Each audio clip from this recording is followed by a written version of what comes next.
Hello guys, நம்ம இந்த வீடியோவில் எதை பற்றி பார்க்க போகிறோன்னா, போக்குவரத்து துறையிலேருந்து வந்திருக்கக்கூடிய ஒரு முக்கியமான அறிவிப்பை தாங்க பார்க்க போகிறோம். போக்குவரத்து துறையில் என்ன ஒரு அறிவிப்புகள் வந்திருக்கு அப்படின்னு வந்து பார்த்திங்கன்னா, தமிழ்நாடு அரசு போக்குவரத்து கழகம் கோயம்புத்தூர் லிமிடெட்லேருந்து வந்திருக்கக்கூடிய ஒரு சுற்றறிக்கையை தாங்க இந்த வீடியோவில் பார்க்க போகிறோம்.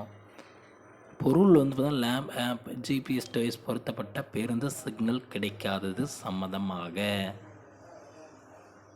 மொபைலிட்டி பிரைவேட் லிமிடெட் நிறுவனத்திடமிருந்து பெறப்பட்ட பேருந்து விபரங்கள் 20/4/2023 வரை கோவை கோட்டத்தில் உள்ள தாழ்வாடி, உதகை 1, உதகை 2, குன்னூர், கூடலூர் மற்றும் கோத்தகிரி கிளைகளை தவிர 36 கிளைகளில் உள்ள 2386 பேருந்துகளுக்கு ஜிபிஎஸ் டிவைஸ் பொருத்தப்பட்டது.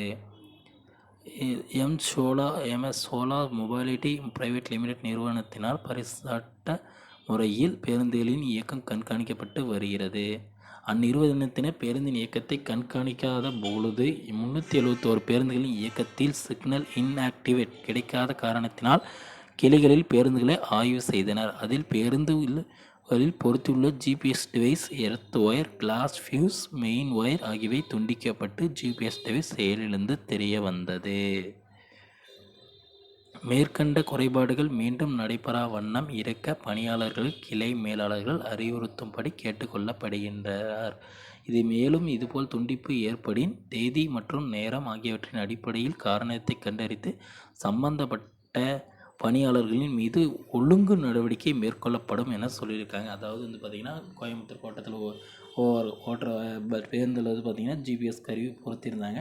ஆனால் இது வந்து பார்த்திங்கன்னா முறையாக பராமரிக்கப்படலை. அதாவது வந்து பார்த்திங்கன்னா நிறைய செயலிழப்புகள் எல்லாமே இருந்திருக்கு. உடனடியாக யார் தெரிவிக்கல. இந்த மாதிரியான திருப்பி நம்ம ஏதாவது நடந்தது அப்படின்னா உடனடியாக வந்து பார்த்திங்கன்னா அந்த பணியாளர்கள் மீது வந்து பார்த்திங்கன்னா ஆக்ஷன் எடுப்போம் அப்படின்ற மாதிரி சொல்லியிருக்காங்க. இது வந்து முறையாக இருக்கணும் அப்படின்னு சொல்லியிருக்காங்க. இது மட்டும் இல்லைங்க, போக்குவரத்து துறையில் வந்து பார்த்திங்கன்னா டிரைவர் கண்டக்டருக்கான வேலைவாய்ப்பு கூடிய விரைவில் வந்துடுச்சுங்க. இது எப்பொழுது வரும் அப்படின்னு வந்து பார்த்திங்கன்னா இந்த மாத இறுதிக்குள்ளே இதற்கான அறிவிப்புகள் அனைத்தும் வெளியாகுங்க. உங்கள்கிட்ட டிரைவர் மற்றும் கண்டக்டர் லைசன்ஸ் இல்லைன்னா நீங்கள் வந்து பார்த்திங்கன்னா உடனே வாங்கி வச்சுக்கோங்க. அப்போ தான் பதவி ஆணை வந்த உடனே நீங்கள் வந்து வேலைக்கு போகிறதுக்கு 100% வாய்ப்புகள் இருக்குங்க. ஓகே ஃப்ரெண்ட்ஸ், இந்த மாதிரி நியூஸ்ஃபுல்லான வீடியோஸ் வேணால் நம்ம சேனலை சப்ஸ்கிரைப் பண்ணி வச்சுக்கோங்க. அப்போ தான் நான் போடக்கூடிய ஒவ்வொரு வீடியோவும் உங்கள் மொபைலுக்கு நோட்டிஃபிகேஷனாக வரும் ஃப்ரெண்ட்ஸ். தேங்க்யூ.